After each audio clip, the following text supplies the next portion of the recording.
The grandfather clock in the hallway had just chimed 2 in the morning when the gentle knocking began.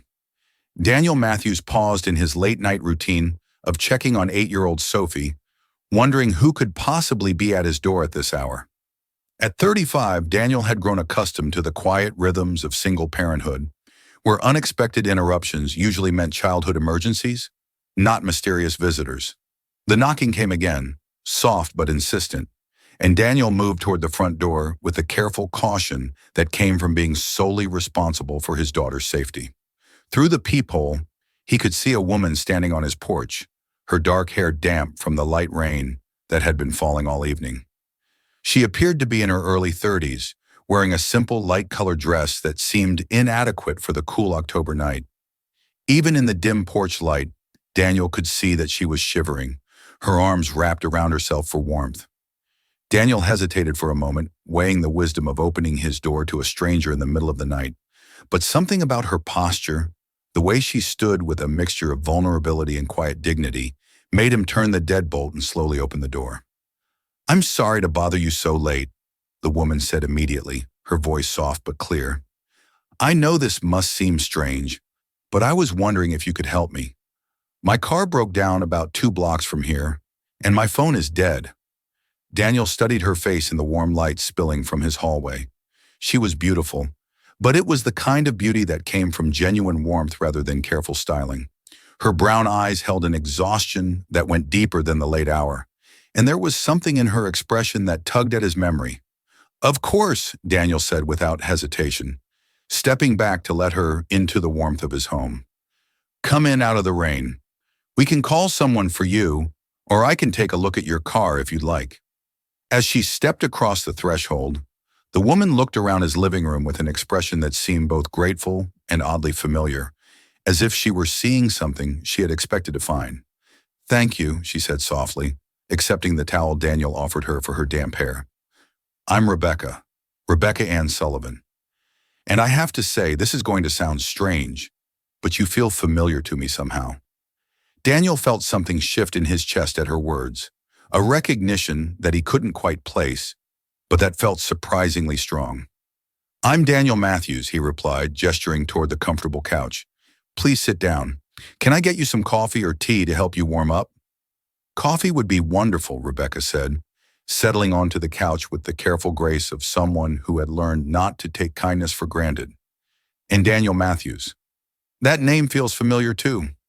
As Daniel moved to the kitchen to start the coffee, he found himself studying Rebecca's profile from the corner of his eye. There was definitely something about her that resonated with him, a sense of connection that went beyond the simple act of helping a stranded stranger. "Rebecca Ann Sullivan," Daniel said thoughtfully as he returned with 2 steaming mugs. "Did you grow up around here?" Rebecca's eyes lit up with recognition. "I did actually, on Maple Street until I was about 12. Then my family moved to Portland when my father got a new job." She paused, studying Daniel's face with new attention. "Danny Matthews? You lived on Oak Street, didn't you?" 3 blocks over from Maple, the memory hit Daniel like a warm wave of nostalgia. "Becca Sullivan, you had the tire swing in your backyard and your mother made the best chocolate chip cookies in the neighborhood. And you had the tree house that every kid on the block wanted to visit," Rebecca replied, her face breaking into the first genuine smile Daniel had seen since she'd arrived. "You used to let me climb up there, even though I was 2 years younger, and your friends said girls weren't allowed." As they sat together in Daniel's living room, 23 years of separation seemed to dissolve into the comfortable familiarity of childhood friends who had never really forgotten each other. They talked about the summers they'd spent exploring the neighborhood, the elaborate games of hide and seek that had lasted until parents called them home for dinner, and the promise they'd made to stay friends forever. "I remember when you moved away," Daniel said quietly. "I was 14 and I thought I was too old to cry about a friend leaving, but I did anyway." "I cried too," Rebecca admitted. "I kept meaning to write, but you know how it is when you're a kid. Time moves differently, and suddenly months had passed and it felt too late." "What brought you back to town?" Daniel asked, though he noticed the way Rebecca's expression grew more complex when he posed the question. "I'm actually going through a divorce," Rebecca said honestly, her voice carrying the weight of someone who had learned to speak difficult truths. I've been driving around for the past few days trying to figure out where I want to start over. I ended up here because this was the last place I remember feeling completely safe and happy.